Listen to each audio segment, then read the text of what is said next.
إن الحمد لله وحده والصلاة والسلام على من لا نبي بعده أما بعد أعوذ بالله من الشيطان الرجيم بسم الله الرحمن الرحيم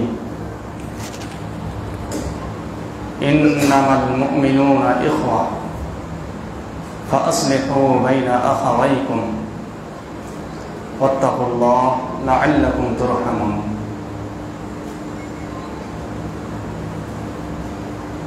সম্মানিত আজকের এই সভার সঞ্চালক সাহেব ও আমার সামনে বসে থাকা ছোট বড় ভাই সকল, পর্দার আড়ালের মা ও বোনেরা,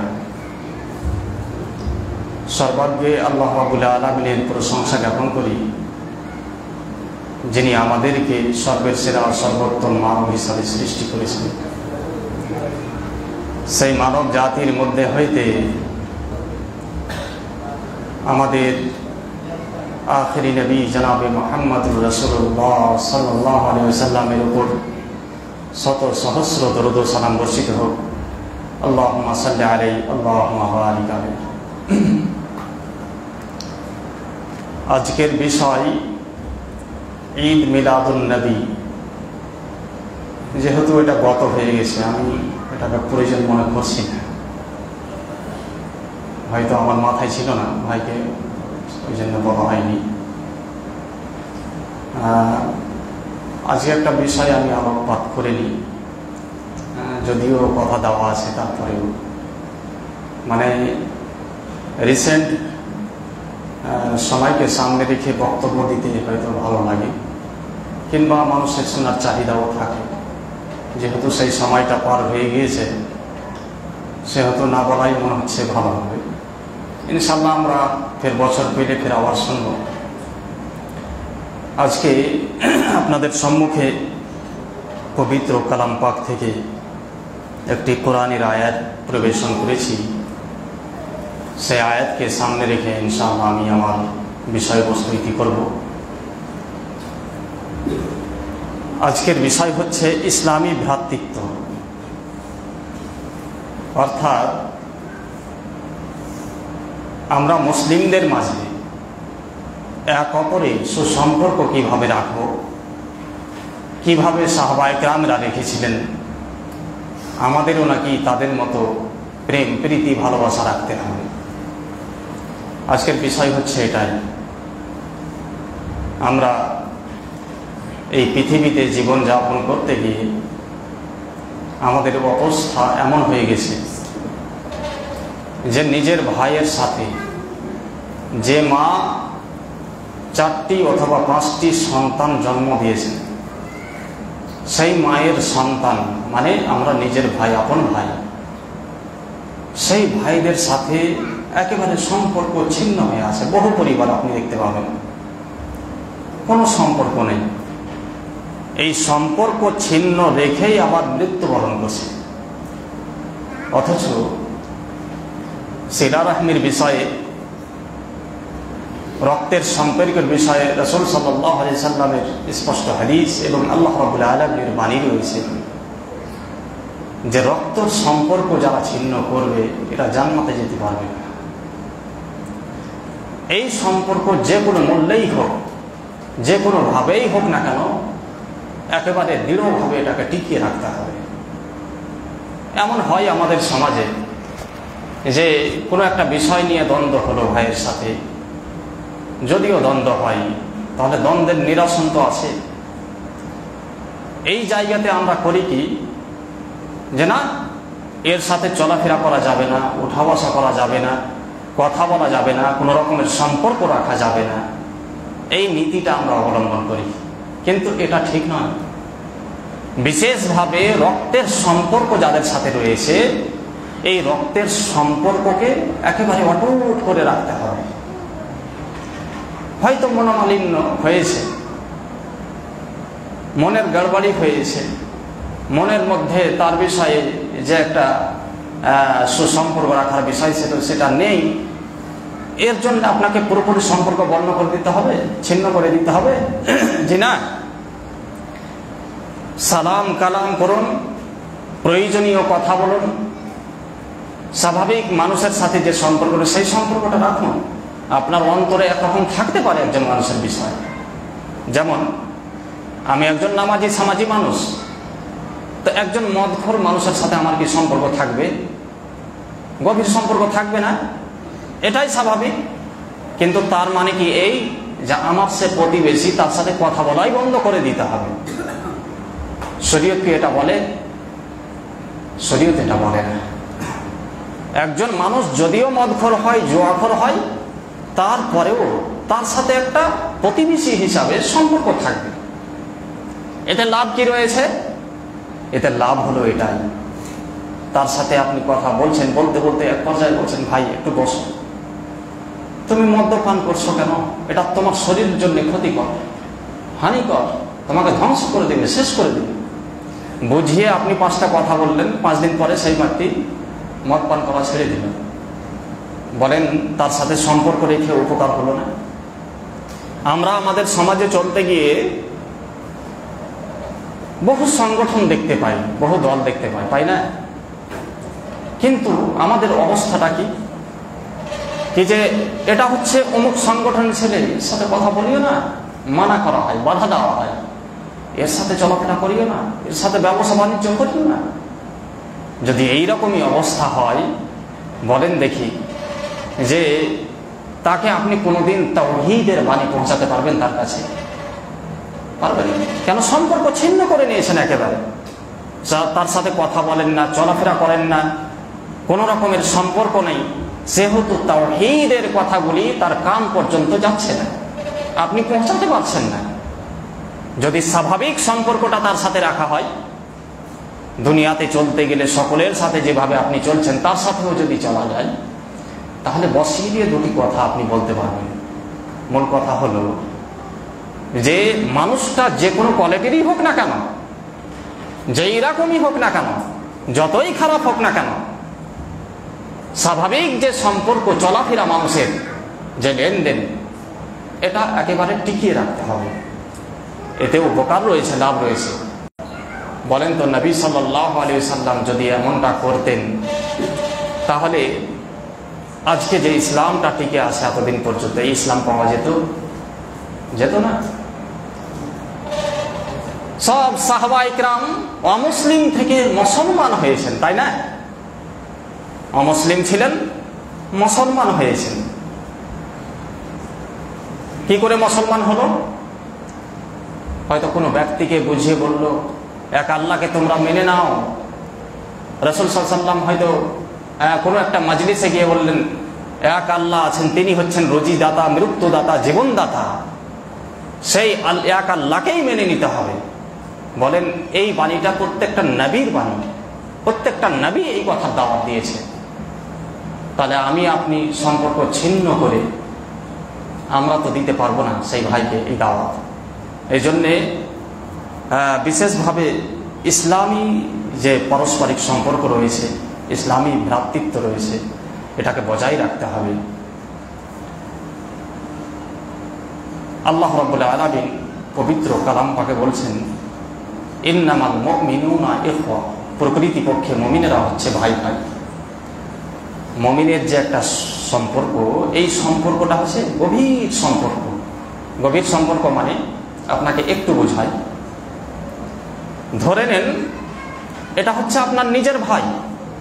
তার মানে যে মায়ের গর্ভ থেকে আপনি জন্মগ্রহণ করেছেন, সেই মায়ের গর্ভ থেকে সে ভাইও জন্মগ্রহণ করেছে। আপনি হচ্ছেন পরহেজগার মানুষ, সে হচ্ছে একজন মদখোর মানুষ। স্বাভাবিক চলাফেরা, কথাবার্তা ঠিক আছে, কিন্তু দিনের যে গভীর একটা সম্পর্ক তার সাথে এটা নেই।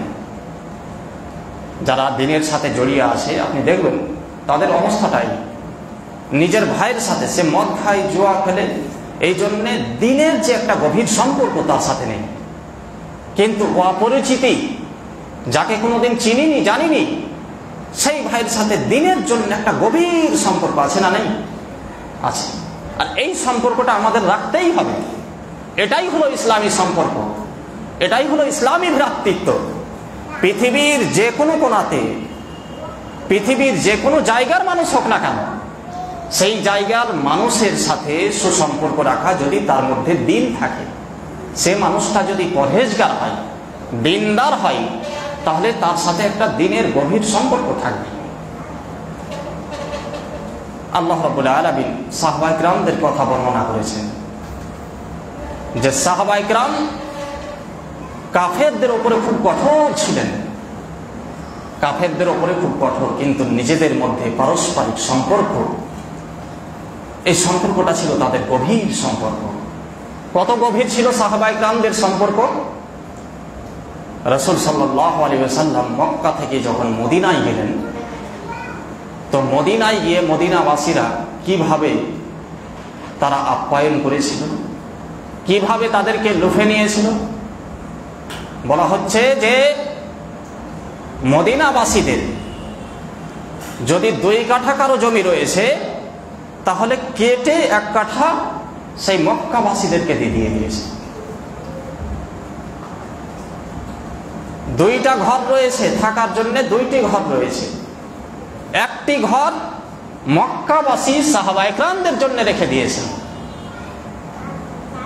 স্ত্রী ছেলে মেয়েদের জন্য অন্তরে যে ভালোবাসাটা, এই ভালোবাসাটা পর্যন্ত মক্কাবাসী সাহাবায়ে কিরামদের জন্য সেই সাহাবায়ে কিরামরা দিয়ে দিয়েছেন, ভালোবাসা পর্যন্ত।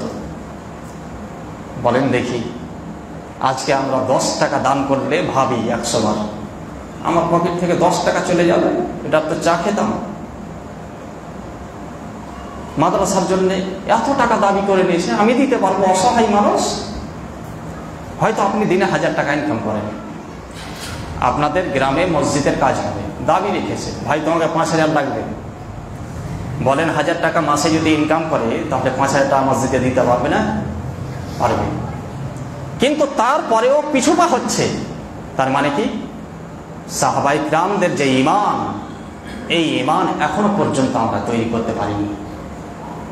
এই ভাবনাটা কেন নেই আমাদের মাথায় যে এটা আল্লাহ রাব্বুল আলামিনের ঘর, এখানে আল্লাহর ইবাদত করা হয়।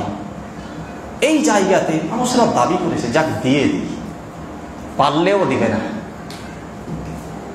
তো মক্কাবাসীরা যখন নবী সাল্লাল্লাহু আলাইহি সাল্লাম সহ সাহাবায়ে কিরাম হিজরত করে মদিনায় গেলেন, মদিনাবাসীরা একেবারে ভালোবাসা থেকে নিয়ে সম্পদ পর্যন্ত সব কিছু তাদেরকে দিয়ে দিলেন।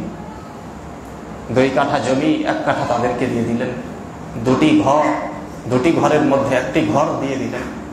অন্তরের ভালোবাসাকে কেটে তাদের মধ্যে বন্টন করে দিলেন। বলেন আমরা এই ভালোবাসাটা অটুট রাখতে পারবো না নিজেদের মধ্যে? দেখবেন আমরা দিনী ভাই এখানে অনেকেই রয়েছি, অনেক সময় হয় কি যে এই দিনী ভাইয়ের সাথে চলাফেরা করতে করতে করতে এক পর্যায়ে এমন হয়ে যায় যে কোনো কথা নিয়ে হয়তো দ্বিমত পোষণ হলো, কোনো বিষয় নিয়ে, হতেই পারে, এটা স্বাভাবিক। তার মানে এই নয় যে এই ভাইটার আচরণ ব্যবহার কোনোদিনই ভালো ছিল না, শুধু সামান্য একটা বিষয়ের কারণে সারাটা জীবনের জন্য খারাপ সেই ছেলেটি, এমন হয়ে যায়। এমন কাজটা কখনো করবেন না। এতদিন ছিল সেই মানুষটি প্রশংসনীয় আপনার কাছে, আজকে সে খারাপ হয়ে যাচ্ছে কেন? মা ও বোনেরা এখানে রয়েছে, মা ও বোনদের মধ্যে বিশেষভাবে দেখতে পাওয়া যায় যে তার স্বামীটা খুব ভালো, কিন্তু তার স্বামী হয়তো রাগের ভরে একদিন একটা থাপ্পড় লাগিয়েই দিয়েছে। পাশের বাড়িতে গিয়ে গল্প করছে, আজীবন মার খেতে খেতে আমার জীবনটা কেটে গেল। বলে না? বলে না? এতদিন তার স্বামী ভালো ছিল, 1 থাপ্পড় খাওয়ার কারণে তার স্বামীটা খারাপ হয়ে গেল আজীবনের জন্য। এমনটা করবেন না, এটা ভালোবাসা নয়। ভালোবাসা আনতে ডাকতে হবে, যাক আমার মঙ্গলের জন্য, আমার স্বার্থের জন্য তার মাথায় রাগ এসেছে, এই জন্য আমাকে থাপ্পড়টা লাগিয়ে দিয়েছে। তার জন্য তার কাছ থেকে হটে যেতে হবে, তাকে গালিগালাজ করবেন, তার বিষয়ে বিভিন্ন রকম কথা বলবেন, জি না, এমন কাজ করবেন না। কাছে থাকুন সবসময়, দেখবেন 5 মিনিট পরে আপনি নরমভাবে কথা বলছেন, ঠান্ডা হয়ে গেছে, আপনাকে ভালোবাসা দিয়ে কথা বলছেন। আল্লাহ রাব্বুল আলামিন বলছেন, ইন্নামাল মুমিনুনা ইখওয়া, মুমিনেরা প্রকৃতি পক্ষে ভাই ভাই।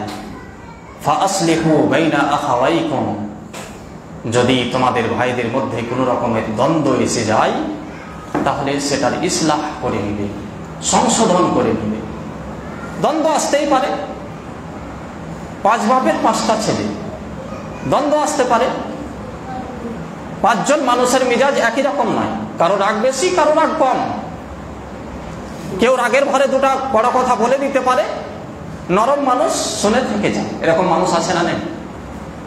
কিন্তু যদি বলে আমাকে তুমি রাগ দেখাচ্ছ, আমার রাগ নেই, দিয়ে আপনিও রাগ দেখিয়ে দিলেন, এমনটা জানা না। সাহাবায়ে কিরামদের ভালোবাসাটা খুব দৃঢ় ভালোবাসা ছিল, টিকে থাকার ভালোবাসা ছিল। আপনার খন্দকের যুদ্ধে সম্ভবত নবী সাল্লাল্লাহু আলাইহি ওয়াসাল্লাম ওসমান বিন আফফান রাদিয়াল্লাহু তাআলা আনহুকে গনিমতের মাল থেকে 100টি উট দিয়ে দিয়েছিলেন। 100টি উট। যখন 100টি উট দিয়ে দিলেন, তো যেনারা আনসারী সাহাবী ছিলেন, আনসারী সাহাবীরা বলাবলি করতে লাগলেন, এই যে এখানে তো নবী সাল্লাল্লাহু আলাইহি সাল্লাম মনে হয় স্বার্থ টেনে নিলেন। তিনি হচ্ছেন মক্কাবাসী, মক্কায় জন্মগ্রহণ করেছেন, এই জন্য 100টি উট দিয়ে দিল। নবী সাল্লাল্লাহু আলাইহি সাল্লাম যখন শুনতে পেলেন, জানতে পারলেন যে এইরকম বিষয়, আমাদের বিষয়ে এইরকম আনসারী সাহাবীরা বলাবলি করছে, নবী সাল্লাল্লাহু আলাইহি সাল্লাম বললেন তাদেরকে সম্বোধন করে, শুনে রেখো, আজকে ওসমানকে 100টি উট দিয়ে দিয়েছি, এর জন্য তোমরা বলাবলি করছো, কিন্তু তার চাইতেও বড় সম্পদ তোমাদের কাছে রয়েছে। তোমরা কি সেটা জানো না? সেই সম্পদটা কি? তোমাদের কাছে স্বয়ং আমি ছিলাম না কিছুদিন পূর্বে, স্বয়ং আমি এই জায়গাতে অবস্থান করেছি। বলো দেখি, এর চাইতে বড় সম্পদ তোমাদের কাছে আছে কি? যদি থাকে তাহলে বলতে পারো। রাসূল সাল্লাল্লাহু আলাইহি সাল্লাম এইরকম ভাবে কিছু কথা বর্ণনা করলেন। সমস্ত আনসারী সাহাবী অঝর নয়নে ক্রন্দন করতে লাগলেন। আল্লাহ রাসূল, আমরা কথাটাই ভুল বলে দিয়েছি, বাস্তবে তো আপনি যে একটা বড় সম্পদ আমাদের জন্য, এটা আমরা ভেবে কথা বলিনি। আপনি হচ্ছেন বড় একটা সম্পদ, এটা আমরা পেয়েছি, আল্লাহ রাব্বুল আলামিন এটা দান করেছেন আমাদের। আমরা এই সম্পদটাকে ভুলে গিয়ে উল্টো পাল্টো কথা বলে দিয়েছি। তেনারা কাঁদতে লাগলেন। বলেন দেখি, যে আমাদের মধ্যেও এইরকম বিষয় আছে না? এই যে বড় ছেলে তো সব দিয়ে দিল, প্রত্যেকটা পরিবারেরই কথা বলছি আজকে। বড় ছেলে সব দিয়ে দিল, মেজে ছেলেকে কিছু দিল না, ছোট ছেলেকে কিছু দিল না, এরকম বিষয় থাকে। জি না, সবচাইতে বড় সম্পদ কি বাড়ির মধ্যে? আমার কাছে আমার আব্বা বেঁচে আছে, আমার কাছে আমার আম্মা বেঁচে আছে, সবচাইতে বড় সম্পদ। যার মা বাবা আছে সে বুঝতে পারবে না, ওই মা বাবা যেদিন চলে যাবে সেদিন বুঝতে পারবে যে কত বড় একটা সম্পদ আমার কাছে ছিল। এত খালি মনে হবে পরিবারটাকে, যেটা একটা বড় সম্পদ। যদিও আপনার বাবা বিছানায় ছিল, তারপরেও কি সম্পদ হারিয়ে দিলাম। বলেন দেখি, আমার নিজের বাড়ির কথা বলছি, যে আমার আব্বা যখন বেঁচে ছিল, আমার ভাইরা বহু কথা বলতো, বোনদের বিষয়ে, ভাইদের বিষয়ে। এই যে বোনেরাকে দিয়ে পাঠিয়ে দিল, এই যে অমুক ছেলেকে ভালোবেসে নিল বেশি। যেদিন থেকে আমার আব্বা মৃত্যুবরণ করেছে, মারা গেছে, সেদিন থেকে সেই ভাইয়েরই কথা বলছি। কোনো কথা শুনতে পাই না, কোনো কথা শুনতে পাওয়া যায় না। সে বুঝতে পেরেছে যে আমার কাছে বড় সম্পদ আমার বাবা ছিল, সেই সম্পদ আজকে নেই, আমার প্রয়োজন নেই কিছুরই। যেভাবে পাবো সেইভাবে সেটাকে গ্রহণ করব। এইরকম মিজাজ আমাদের তৈরি করতে হবে।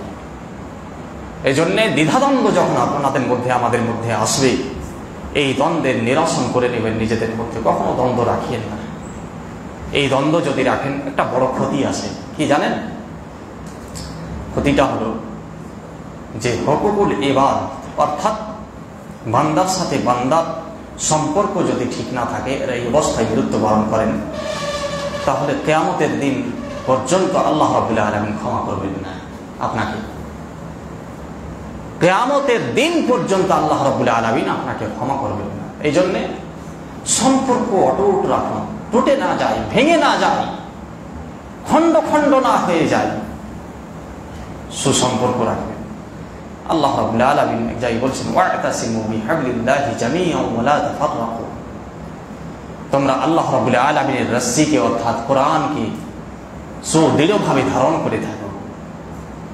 আল্লাহ রাব্বুল আলামিনের কোরআন মানে আল্লাহ রাব্বুল আলামিনের বাণীকে যদি আমরা সুদৃঢ়ভাবে ধারণ করে থাকি, তাহলে আমাদের চলাফেরা, কথাবার্তা, ওঠা বসা, জীবনযাপন সবকিছু সাহাবায়ে কেরামদের মতো হয়ে যাবে। হবে না? হবে না?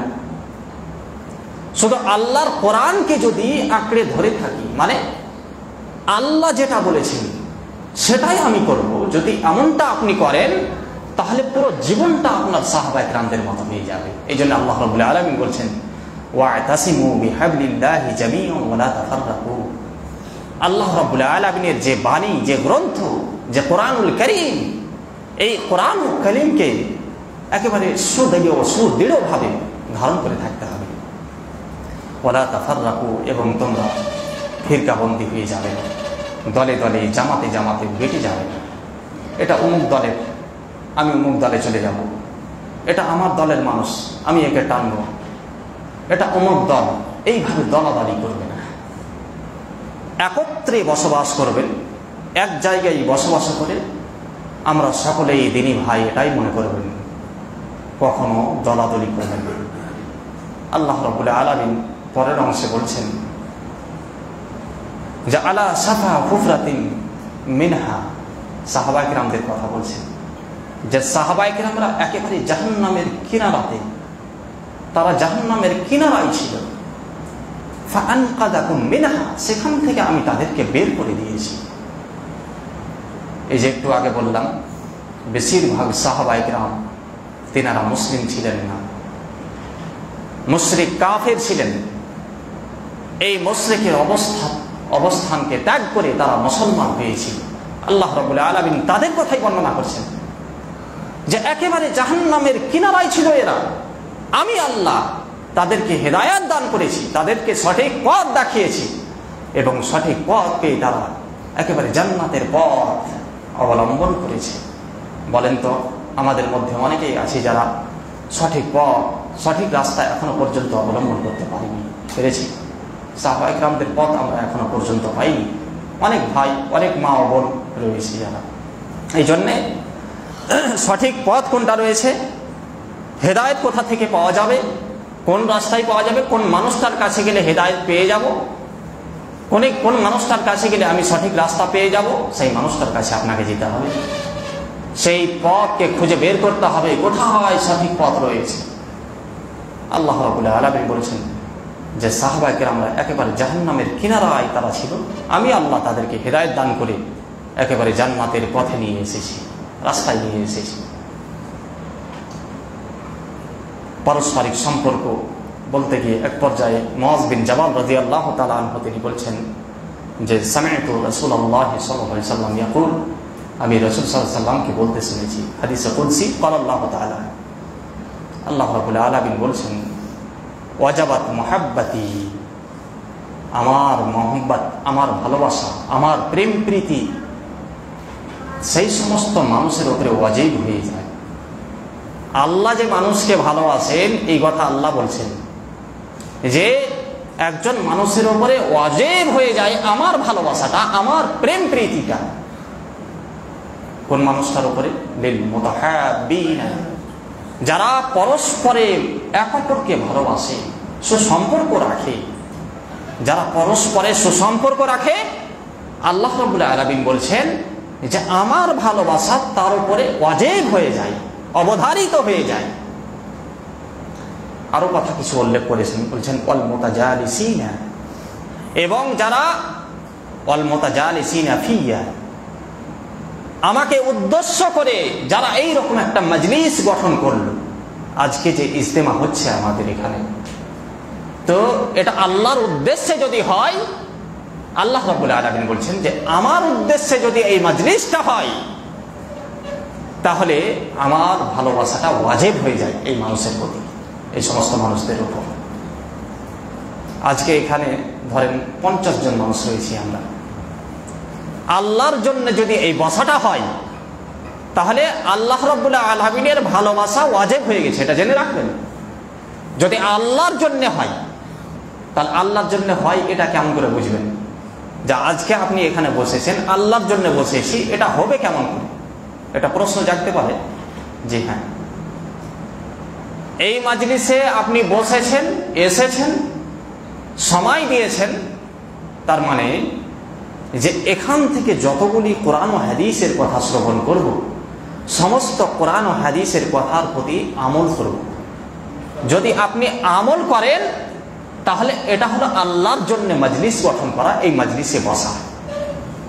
আর যদি এটা হয় তাহলে আল্লাহর ভালোবাসাটা ওয়াজিব হয়ে গেছে আপনার প্রতি। শুধু তাই নয়, আল্লাহ রাব্বুল আলামিন বলছেন ওয়াল মুতাবাযিরিনা, যে আল্লাহ রাব্বুল আলামিন বলছেন যে এক অপরের সাথে সাক্ষাৎ করা। আমরা সাক্ষাৎ ছেড়ে দিয়েছি, ছাড়েনি শুনি।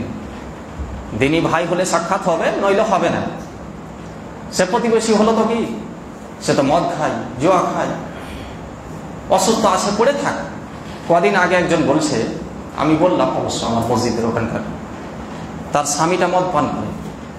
একটা বাচ্চা ছেলে আমার কাছে মসজিদে পড়তে আসে, ব্যতিক্রম হাত ভেঙে গিয়েছে। কিছু ভাইদের বললাম যে গরিব মানুষ, কিছু পয়সা আমরা যদি উঠিয়ে দিই তাহলে একটু উপকার করা হবে। এক ভাই চট করে বলছে, আপনি জানেন না আর স্বামীটা মদ খায়, মদ পান করে। তাহলে মদ পান করে তাতে কি যায় আসে ভাই? সে তার যদি কিছু হতো সাজা দেওয়ার জন্য আপনারা দিতে পারতেন, কিন্তু একটা বাচ্চা ছেলে, হয়তো বেচারা পয়সা পাঠাতে পারছে না, পারছে একটা বিষয় আছে। হ্যাঁ, তার স্ত্রী বাড়িতে রয়েছে, ছোট ছোট বাচ্চা। হ্যাঁ, আমাদের কিছু সহযোগিতা করে দেওয়াটাই হচ্ছে এটা কর্তব্য। যাই হোক, আমার কথাতে কিছু তাকে দেওয়া হলো। বিষয় হলো যে এক অপরের সাথে সাক্ষাৎ, আপনার কাছে পয়সা নেই কিন্তু মানুষটাকে দেখে মায়া লাগছে, এমনটা হয় কিনা? পয়সা নাই, কিছু দিতে পারা যাবে না। আপনি গেলেন, তার শরীরে হাত বুলিয়ে বলছেন, ভাই কেমন আছো, বাবা কেমন আছো? বলতে পারবো না। হয়তো আপনার সাথে বহুদিন থেকে কথাবার্তা নেই, অসুস্থ অবস্থায় রয়েছে, দেখতে গিয়েছে, হাত বুলিয়ে কাকা কেমন আছো যদি বলা যায়, বলেন তো দেখি তার অন্তরটা কত বড় হবে। অসুস্থ মানুষ সুস্থতা অনুভব করবে, আরে এর সাথে সম্পর্ক ভালো ছিল না, আজকে অসুস্থ হয়েছে, আমাকে দেখতে এসছে, আমার সাথে কথা বলছে। অসুস্থ মানুষের কাছে যখন এই রকম মানুষ কিছু চলে যাবে তখন অর্ধেক অসুখ চলে যায়। এই জন্য বলবো যে মানুষটা যেমনই হোক, যদি প্রতিবেশী হয় অবশ্যই আপনি তাকে দেখতে যাবেন, মোলাকাত করবেন, সাক্ষাৎ করবেন। ঈদের সময়, খুশির সময়, আনন্দের সময়, হয়তো কোনো বন্ধুর সাথে আপনার অনেকদিন থেকে চলা, যাক আজকে ঈদের দিন, তার সাথে সাক্ষাৎ করি, আজকে কথা বলা শুরু করি। যদি এমনটা করেন, বলেন কোনো মানুষের সাথে অবনতি থাকবে না। একেবারে মিজাজ থেকে, ব্রেন থেকে হারিয়ে দিবেন, এটা আউট করে দিবেন যে কোনো মানুষের সাথে সম্পর্ক অটুট করা যাবে না, কোনো সময় সম্পর্ক অটুট করবেন না। রাসূল সাল্লাল্লাহু আলাইহি ওয়াসাল্লাম বলছেন যে যদি মানুষের সাথে সাক্ষাৎ করে এক অপর মানুষ, তাহলে আল্লাহ রাব্বুল আলামিনের যে মহব্বত তার প্রতি ওয়াজিব হয়ে যায়। কয়েকটি জিনিস আমরা করব ইনশাআল্লাহ। শুধু তাই নয়, এক অপরের সাথে প্রেম প্রীতি বিষয়ে বহু হাদিস দালাইল রয়েছে। রাসূল সাল্লাল্লাহু আলাইহি ওয়াসাল্লাম এক জায়গায় বলছেন, লা তাদখুলুল জান্নাতা হাত্তা তুমিনু, জান্নাতে যেতে পারবে না যতক্ষণ পর্যন্ত মুমিন না হয়ে গিয়েছে। যতক্ষণ পর্যন্ত তুমি মুমিন না হয়েছো ততক্ষণ পর্যন্ত জান্নাতে যেতে পারবে না। লা তুমিনু হাত্তা তাহাব্বু, এবং অতক্ষণ পর্যন্ত তুমি মুমিনও হতে পারবে না যতক্ষণ পর্যন্ত পারস্পরিক সম্পর্ক গঠন না করতে পেরেছে। দেখছেন পারস্পরিক একটা সম্পর্ক কত বড় একটা বিষয়, যে রাসূল সাল্লাল্লাহু আলাইহি সাল্লাম বলছেন যে তুমি মুমিনই হতে পারবে না। পারস্পরিক যদি সম্পর্ক আমরা ছিন্ন করে দিই তাহলে মুমিনই হওয়া যাবে না, আর মুমিন যদি না হওয়া যায় তাহলে জান্নাতে যাওয়া যাবে না। তার মানে পারস্পরিক একটা সুসম্পর্ক গঠন করতেই হবে। তাহলে এর জন্য করতে হবে কি? রাসূল সাল্লাল্লাহু আলাইহি সাল্লাম বলছেন তার পরের অংশ, আলা আদুল্লুকুম আলা শাই, আমি তোমাদেরকে এমন একটি কাজের কথা বলে দিব নাকি, ফাআলতুমুহু, যেটা করতে গেলে তাহাবাবতুম, তোমাদের মধ্যে প্রেম প্রীতি তৈরি হয়ে যাবে।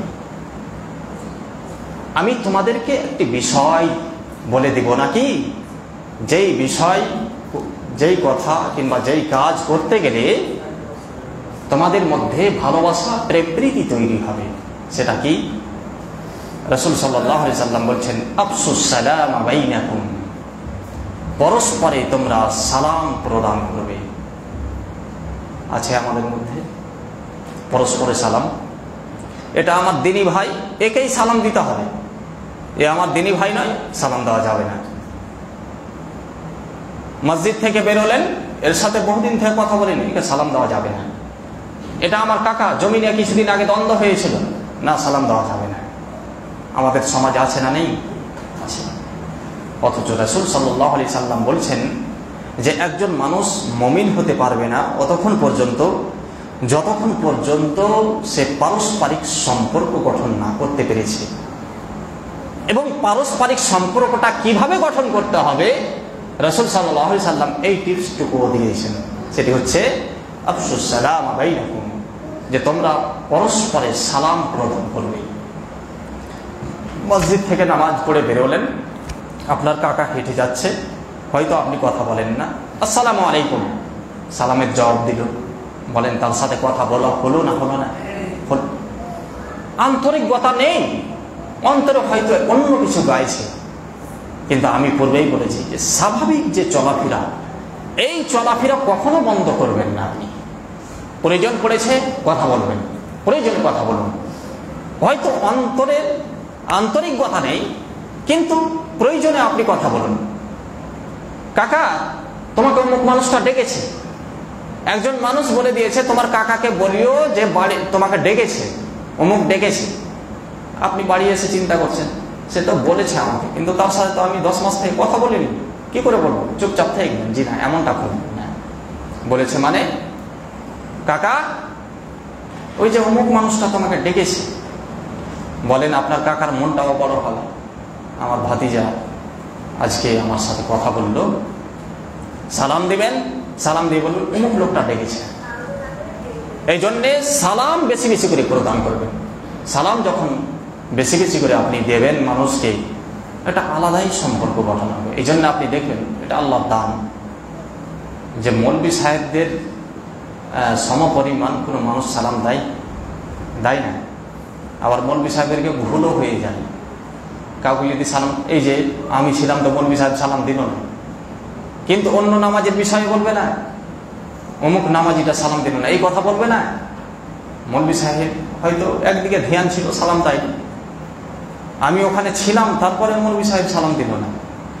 মৌলবী সাহেবদের এটা ভুল হয়ে যায়, জি না? এটা কখনো মনে করবেন না, হয়তো মৌলবী সাহেব আপনাকে খেয়াল করেনি, নইলে অন্য ধ্যানে ছিল, এরকম কিছু বিষয়, নইলে আপনাকে প্রতিদিন সালাম দেয়, আজকে দিনও না। এটা কখনো ভাববেন না। এটা হচ্ছে কুধারণা।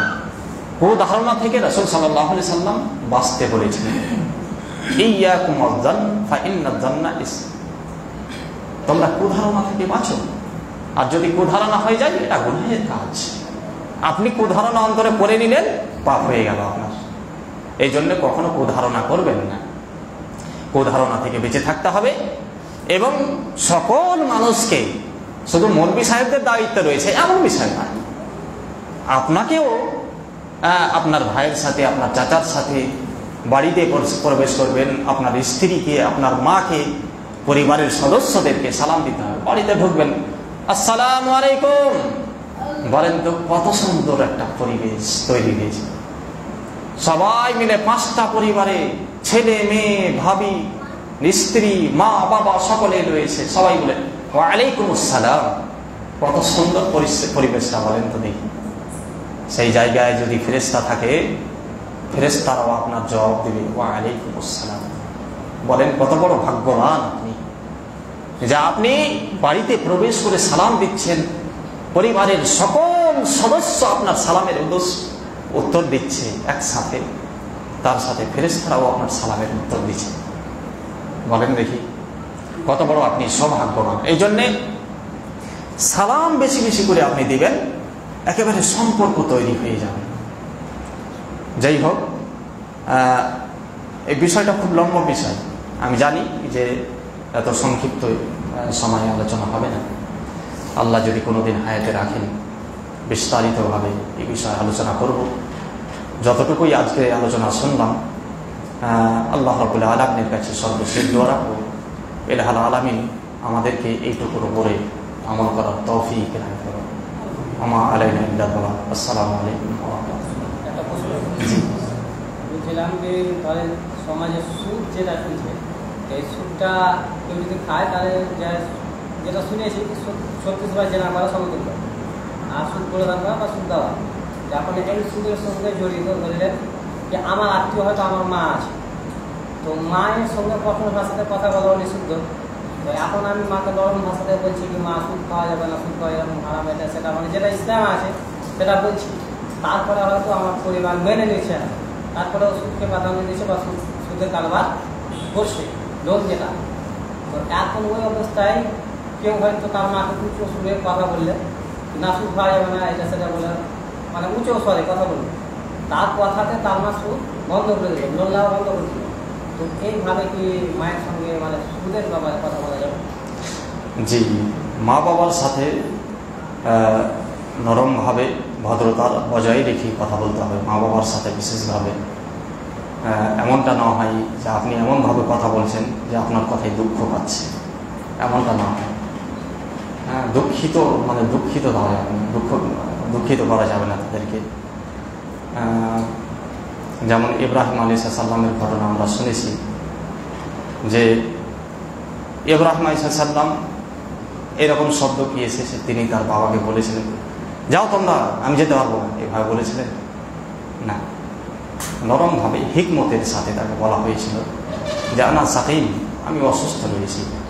আসলে শারীরিক অসুস্থ ছিল না, এটা আন্তরিকভাবে অসুস্থতা ছিল তার, যে তোমরা যেটা করছো সেটা আমি করি না, অথচ আমাকে তোমরা ডাকছো কেন? এই জন্য আমি আন্তরিকভাবে অসুস্থ, আমি যেতে পারবো না, এটাই ছিল তার ভাষা। তো এইভাবে নরমভাবে হিকমতের সাথে মা বাবার সাথে কথা বলতে হবে। ঝিকড়ি মেরে জোর গলায় এমনভাবে কথা বলছেন যে আপনার কথায় দুঃখ পেয়ে যাচ্ছে। 5 ওয়াক্তের নামাজ পড়ছে, মুসাল্লি হয়ে গেছে, পরহেজগার হয়ে গেছে, আর ওর মৌলভী সাহেব শিখাইনি ওকে কীভাবে মা বাবার সাথে কথা বলতে হয়। বলে না অনেক বাপ মা বলবেন না, ও যেমনই হোক ওর সাথে নম্রতা ভদ্রতা বজায় রেখেই কথা বলতে হবে। উচ্চ স্বরে কথা বলবেন না, হিকমতের সাথে যেভাবে পারবেন বুঝাবেন। যদি আপনার বুঝ না মানে, গ্রহণ না করে, আপনার কিছু করার নেই, তাহলে বলতে হবে, অবশ্যই বলতে হবে। মা বাবা হলে যেটা অপরাধ, যেটা হারাম অবৈধ, সেই বিষয়ে আপনার বাপ মা হলেও তাকে বলতে হবে, কিন্তু সেটা হিকমতের সাথে ভদ্রতা বজায় রেখে। ধরেন আমি এমনকি করছি, এখন আমার বাবু চলে গেছে, মানে বাবু গেছে, এখন ওই জায়গাতে আমার হয়তো 2 লিটার সালাদ টাইম হয়ে গেছে, আমি শীতের থেকে আমার বাবু চলে গেল, এখন ওখান থেকে আমি উঠে চলে আসবো, চলে যাবো করবো না? জি, আপনি ওখান থেকে হেঁটে চলে যাবেন এবং উজু করবেন। উজু করে আপনি ভাবিয়েন না যে দুর্গাত হয়ে গেছে, তো ওটা দুর্গেরটা যোগ করবেন, আপনার পুরো নামাজটাই বাতিল হয়ে গেছে। ওটা বিনা করা বলে, কিন্তু বিনা করা যাবে না। হাদিসে বিনা করতে নিষেধ আছে, বিনা করা যাবে না। মাযহাবী ভাইয়েরা কিছু করে যে উজু করে আসলো, ফের ধরে ওটাকে যোগ করে দিল, এমন করে, কিন্তু বিনা করা যাবে না। আপনি নামাজ থেকে বেরিয়ে গেলেন মানে আপনার পুরো নামাজ চলে গেল। উজু করে এসে যদি আপনি জামাত পান, তাহলে শুরু থেকে জয় রেখাত ছুটবে, তরিকাত নামাজ আপনাকে আদায় করতে হবে।